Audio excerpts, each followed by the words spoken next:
Hai guys, welcome back to my channel. Pada hari ini kamu akan tengok sebuah lagi video saya berkenaan dengan dunia pendidikan juga, di mana saya akan menceritakan pengalaman saya ketika saya menjadi seorang guru ganti selepas habis belajar dulu. Saya tergerak hati untuk buat video tentang pengalaman saya menjadi guru ganti sebab saya rasa saya menerima agak banyaklah beberapa DM lah, tidaklah banyak tapi adalah 5 ataupun 6 orang yang bertanya kepada saya macam mana nak apply jadi guru ganti, prosedur dia, apa yang kita buat semasa jadi guru ganti. Jadi saya rasa agak wajarlah saya buat video ni memandangkan kebanyakan viewers saya adalah bakal-bakal guru dan warga pendidik lah kan. So stay tune, okay? Tengok sampai habis.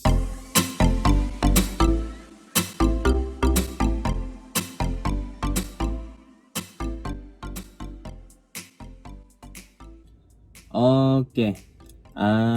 Bagi permulaan ni, saya rasa saya akan bercerita tentang macam mana saya apply menjadi guru ganti. Sebelum saya cerita tentang pengalaman saya macam mana saya apply menjadi guru ganti, saya nak bagi tahu satu perkara di mana tempat ataupun cara untuk mengapply untuk memohon menjadi guru ganti ni dia berbeza mengikut PPD itu sendiri. Lain PPD, lain cara dia. Tapi apa yang saya perhatikanlah berdasarkan pengalaman saya dan pengalaman kawan-kawan saya yang lain, cara ataupun prosedur untuk mengapply menjadi guru ganti ni lebih kurang sama sebenarnya. Sama ada dia secara online ataupun secara offline. Baiklah, bagi pengalaman saya sendiri di PPD di daerah saya sendiri, mula-mula kita ambil borang. Macam PPD saya masih menggunakan borang secara offline, minta kertas borang tu kan, diorang bagi, kita pergi PPD sendiri, minta dekat kaunter tu, boleh minta borang untuk menjadi guru ganti ke. Jadi mereka bagi, lepas tu dia kata hantar ke sini juga. So selepas isi tu dia minta adalah dokumen-dokumen yang dia sedia minta, and then kita akan hantar pergi ke PPD balik. Kemudian saya ingin bagi tahu menurut ataupun berdasarkan borang yang saya isi, dia ada memberi senarai dokumen-dokumen yang diperlukan untuk disertakan sekali, antaranya keputusan SPM, sijil-sijil berkaitan, dan juga sekiranya ada ijazah diploma boleh sertakan sekali. Dia juga ada minta maklumat latar belakang pendidikan kita, macam sekiranya kamu lepasan IPG, nyatakan saja kamu lepasan IPG. Kemudian selepas dihantar, sepatutnya dia akan panggil untuk temu duga. Tapi macam PPD saya memandangkan tidak ramai orang yang apply, dan yang apply itu adalah saya, bekas pelajar IPG. Jadi dia kata tak perlu interview dan dia terus serap masuk lah. Sebab kebanyakannya ada yang apply ni bukannya mempunyai background pendidikan, so dia perlu panggil untuk temu duga sama ada sesuai atau tidak menjadi warga pendidikan. Tapi biasanya untuk bakal guru macam kita, dia tidak mempunyai masalah lah untuk menerima kita sebenarnya, kecuali ada ramai pemohon.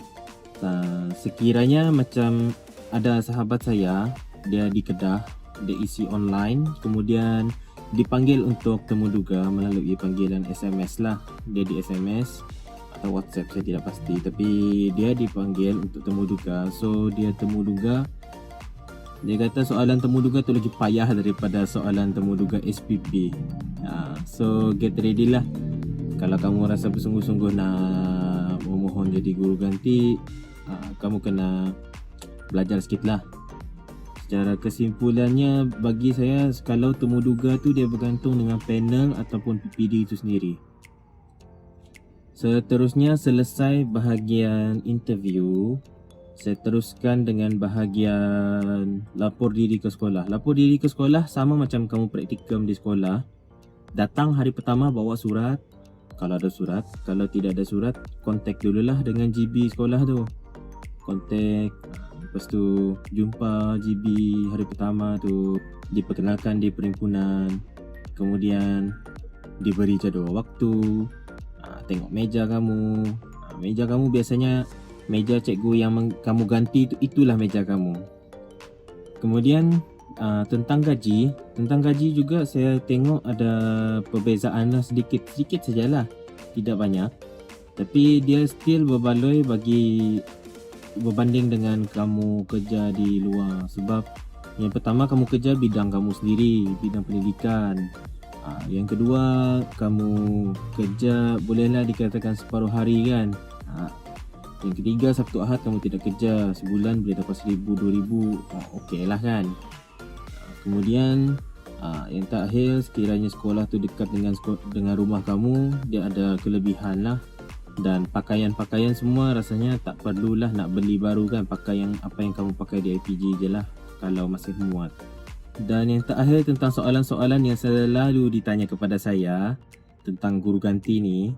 Yang pertama, macam mana nak apply? Saya sudah cerita bagaimana saya apply. Terpulanglah dengan PPD masing-masing. Apa yang penting, kamu pergi dulu PPD, tanya dekat kaunter. Yang kedua, ada efekkah kepada posting kita sekiranya saya menjadi guru ganti? Dia sebenarnya, kita menjadi guru ganti dengan urusan kita posting diuruskan oleh dua pihak yang berbeza.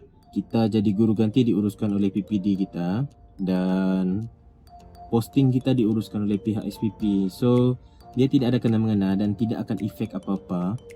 Lagi soalan lain, contohnya lah, kita nak mohon cuti ketika sedang menjadi guru ganti, macam mana? Okey, dia sebenarnya bergantung kepada pentadbiran GB sendiri. Macam saya, tengah saya jadi guru ganti, ada konvo, ada interview SPP. So saya mohon cuti lah. Saya beritahu sebab. Jadi GB di sekolah ganti saya tu pun dia memahami dan dia sangat bagus lah. Jadi dia terima, dia suruh buat surat rasmi, dan permohonan cuti tu memang terima lah. Kemudian ada yang tanya, macam mana sekiranya tengah kita kerja jadi guru ganti tu, kita posting. Contohnya bulan kedua kita jadi guru ganti tu, kita posting. Dia sebenarnya tidak ada masalah. GB sendiri kata kalau kamu dapat posting tiba-tiba, tengah-tengah kamu kerja jadi guru ganti ni, kamu dapat posting, just mohon letak jawatan. Letak jawatan, kamu akan berhentilah jadi guru ganti. Kemudian kamu posting lah, atau kamu posting di sekolah tu juga kan. Jadi okey lah kan. Kemudian ada yang tanya, best kah jadi guru ganti? Bagi saya dia agak best juga, sebab dia sebenarnya kamu advance lah daripada kawan-kawan yang lain, di mana bila kamu dapat jadi guru ganti ni, kamu alami situasi sebenar macam mana menjadi guru. Macam kita praktikum, kita belajar, kita rasa sikit saja, baru sikit tu praktikum tu sebenarnya. Bayangkan seminggu kita dapat berapa belas waktu je. Bayangkan, macam saya sendiri pun bila dapat jadual guru ganti 27 waktu rasanya kalau saya tidak silap, atau 28 waktu. Terkejut saya masa tu. Saya ni dibuli apa ni? Tapi bila saya tengok jadual, curi-curi tengoklah jadual guru-guru lain, wow, lagi teruk. Ada yang dapat 30 waktu, ada 30 waktu. So saya rasa, oh, memang macam ni lah saya punya jadual sebenarnya. Jadi kesibukan kerja segala semua, jawatan yang guru yang kamu ganti tu, kalau dia pengurusi kelab ke apakah, kamu kena ambil semua. Tambahan lagi, cikgu di sekolah saya menjadi guru ganti tu sebenarnya bagi saya lah dia agak positif lah.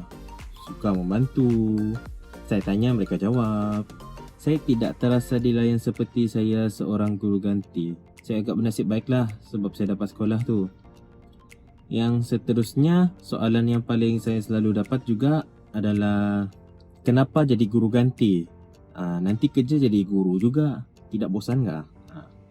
Tapi macam saya bukannya terdesak untuk mencari pekerjaan. Saya just kerja untuk isi masa lapang dan cari pengalaman barulah.